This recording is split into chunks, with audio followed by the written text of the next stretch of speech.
どうもこんばんは。あおさんの休日のあおさんです。今日はベランダに置いてある発泡スチロールでビオトープ、こちらの方をご紹介しようと思い撮影をしております。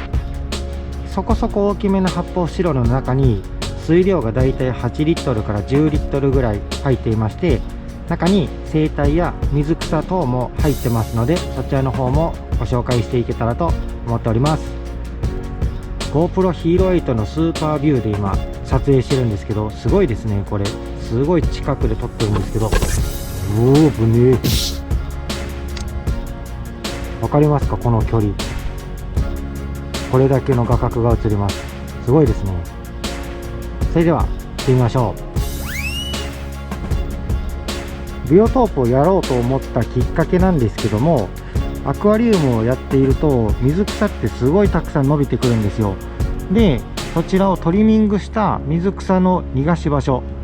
あとはミナミヌマエビの避難場所、あと貝も、ここの中に数匹避難してますと、あとは、今流行りのメダカを、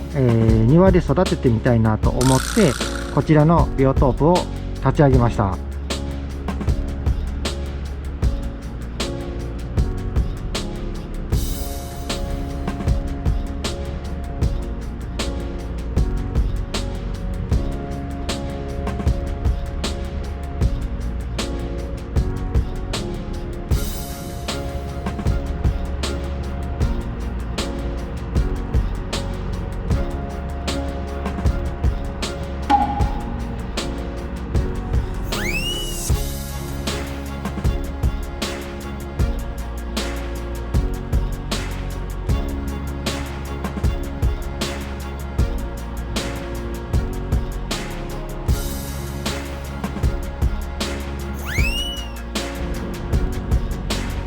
それではまず水草の紹介をしていきたいと思います。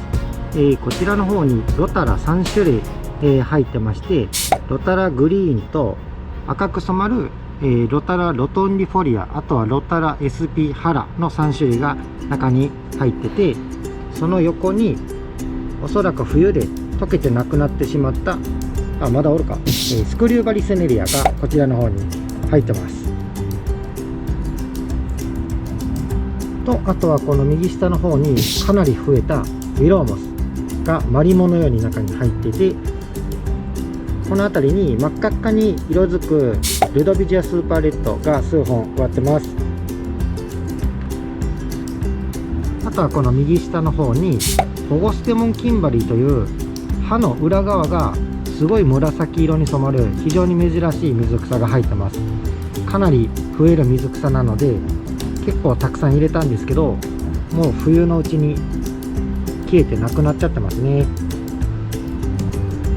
あとは左上の方にこちらもまた溶けてなくなりかけているんですかね、クリプトコリネベンティグリーンが入っていて、あとは残りニューラージパールグラスが数本割っている状態です。あとちょっと映り込みが怖くて近くに行けないんですけど、アマゾンフロッグピットという浮き草と、あとこの辺にいるサルビニアククラータという浮き草が入ってます。今浮き草わかりますかね？近くに行くとね、青ミドロが結構発生していて、エビにやっつけていただきたいんですけど、なかなかなくならないですね。困ったやつらです。あ、桜が。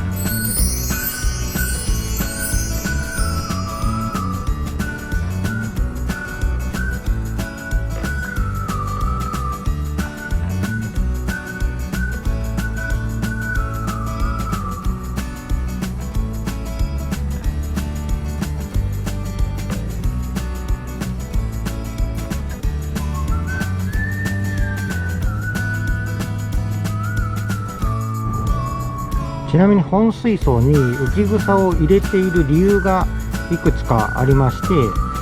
苔の抑制のために基本的には入れてます。あとはバクテリアの住処にもなり、かつ窒素分を吸収してくれる、あとは浮かべるだけで成長を続けてくれる、水草として非常に重宝しております。あとは将来的に考えているメダカを飼った時にメダカの卵がこちらの方に、つけやすいということで、中に入れております。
私のビオトープには低床で赤玉土を使っていますが、別に小石とか砂利とか、あとはアクアリウム用のソイルでも大丈夫です。カルキを抜いた水でもいいんですけど、水道水をジャバーっと入れたら勝手にカルキを抜けていくので、しばらく経ったら水草を植えたり生態を入れたりすれば、生態の糞が栄養素となって水草を育てることも可能です。糞を分解するバクテリアも空中から降ってきて水の中に勝手に入っていくみたいなので、基本的にはビオトープは放置で大丈夫です。素人の方でもどなたでもビオトープは始めれると思いますので、ステイホームを実践している方には非常におすすめな方法です。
この動画で少しでもアクアリウムに興味を持っていただけたら非常に嬉しいです。